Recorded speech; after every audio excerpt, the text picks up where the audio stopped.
మీద మీ అభిప్రాయం ఏంటి? పవన్ కళ్యాణ్ వల్లనే కూటమి ప్రభుత్వం అధికారంలోకి వచ్చింది. 100% కరెక్ట్. చాలా మంది చెప్తున్నారు ఇదేమని నాకు తిరుగుతూ ఉంటే. ఎలా అనుకుంటున్నారు పవన్ కళ్యాణ్ వల్లే అధికారంలోకి వచ్చింది అని?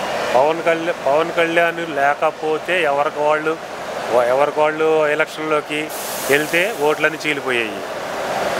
వీళ్ళు సగం వాళ్ళు సగం పంచుకునేవాళ్ళు. తర్వాత అయినా కానీ ఎవరికైనా కానీ మళ్ళీ వాళ్ళ దీంతో రావాల్సి వచ్చేది. కాకపోతే ముందుగానే కలిశారు కాబట్టి పవన్ కళ్యాణే బీజేపీ మోడీ గారిని కూడా తీసుకొచ్చాడు కాబట్టి కూటమి ప్రభుత్వం అధికారంలోకి రావడానికి సాధ్యమైంది. అధికారంలోకి వచ్చిన తర్వాత ఎలా ఉంది పవన్ పనితీరు డిప్యూటీ సీఎం గారు?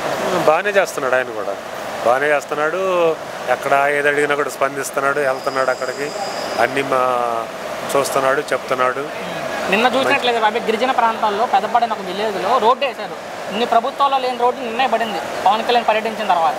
ఆ గిరిజనులకు చెప్పులు కొని ఇచ్చాడు సొంత డబ్బులతో. ఆయన ఏం చెప్తారు మరి ఆయన చేసే దాని గురించి? ఆయన ఎక్కడికి వెళ్ళినా కూడా ఏదన్నా సమస్య వస్తే ఆ సమస్యని ఎమ్మటే పరిష్కరించడానికి ప్రయత్నిస్తున్నాడు. చంద్రబాబు నాయుడుకి చెప్తున్నాడు.